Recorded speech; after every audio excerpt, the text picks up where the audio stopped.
Do you ever wonder how you can make homeschooling more fun? Well, I'm here to share with you that it is games. Games will make homeschooling more fun.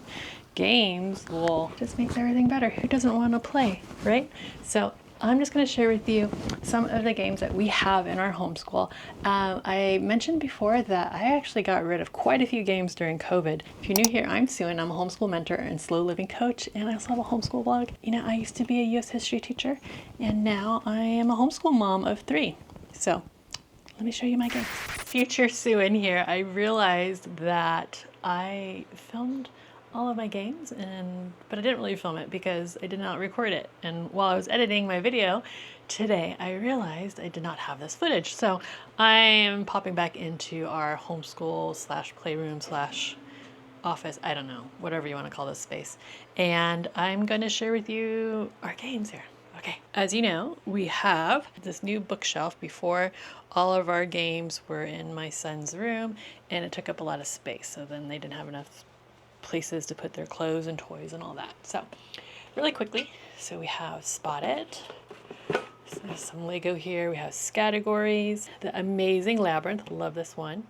Battleship, Pac-Man, don't really love this one.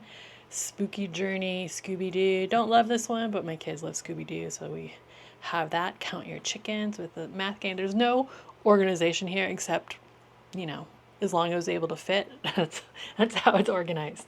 We have Family Charades, Race Across the U.S., Triolette, the World Almanac for Kids, Horrified, Money Bags. We have a D&D starter set, more Legos, Election Night, American Trivia, Board Game Junior, Catan, Ticket to Ride, California Bingo. Down here we have Dragon Realm, Continent Race, and Adventure in American Trivia. Oh, Trailblazer, sorry.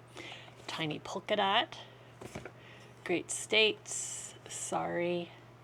We have Outfoxed, The Worst Case Scenario Survival Game Junior, Jurassic Park Danger, Prime Club, Pandemic, Monza. Here I have Franklin's Fortune, Oregon Trail, and then we have some little kid games. We got Franklin's Food Truck Fiasco game. We have the Sneaky Snacky Squirrel game. And we have Shelby's Snack Shack game. So my daughter's starting, she's like 6, so she's growing out of these. So soon we'll be making space for new games. We have Costco Monopoly, which we just played. We have regular Monopoly. We have Dino Math Tracks. We have Hail to the Chief. We have Dominoes. And then I believe in my video that I'm editing right now, or I guess I'm pausing to do this, I go through this right here. Here, I think this is Go. Yeah, we have Go. So if you haven't played Go, it's like a Chinese logic game. Kind of chess-like, I guess. We have Snap It Up, Word Families. We have all these puzzles. Again, my daughter is starting to age out of some of these, so I'll probably get rid of them. Our neighbor's daughter is I think she's a preschool teacher or like a kindergarten teacher, something like that. So I'll probably give her a lot of these younger kid games. We have Taco Cat, Goat Cheese Pizza, Taco versus Burrito. You kind of get my kid's sense of humor. Guess in 10. We have just traditional playing cards, but these are the night sky. So you learn the constellations at the same time. Phase 10, favorite travel game ever. Sleeping Queens, Clumsy Thief. And then we have Candyland, Some Swamp. What is this one right here? Sums in Space, Cat Crimes, Sight Word Bingo. This one, our homeschool teacher from our charter school, she lent this to us. Or I guess the school lent it to us or something like that. So, yeah, we use that. Dragonwood, Place Race. And then we have Sushi Go right here. Back to past one, I guess. But oh, look, we got new chairs for our room here. So these are on rollers, and I guess I'll do like once we're done, if we're ever done, we take things slow here if you haven't noticed. Maybe if we were like super wealthy and just could buy everything all at once, then it would be done at once. But we try to buy things secondhand or repurpose what we have. or, you know, just kind of be creative with our redecorating and remodeling and all that stuff. So anyways, I got these on Amazon for pretty cheap. They're like 40 bucks a chair, and I got 3 of them. And my oldest son, he uses this gaming chair here because he has a desk in this room. So yeah, if you want to see a homeschool room tour whenever it finally gets done, let me know, and I will talk to you soon. Back to past soon. So yeah. This here I got at a craft store, and voila, it stores things. So Uno, this is like a Minecraft Uno. My kids don't always put things away properly. We have a memory game, North American Wildlife, Ramen Fury, use your noodle card game. This one we don't really play too much, so I may get rid of this. Norse and Egyptian Mathematical Battle. So it's like a math game and mythology game combined. And then this one is Celtic and Greek, I believe.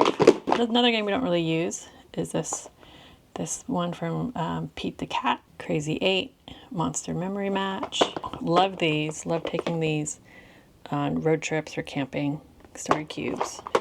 Here we have, this is kind of like, it's called Clockwise. It's kind of like dominoes, but with time. Here we have Zeus on the Loose, which is another myth game, but I think it's a money game too, right? War and Slapjack, original Uno. We have Proof, which is like a mental math. Have Quiddler, which is like words. I don't know how to explain it. Like you make words. Old Maid and Go Fish.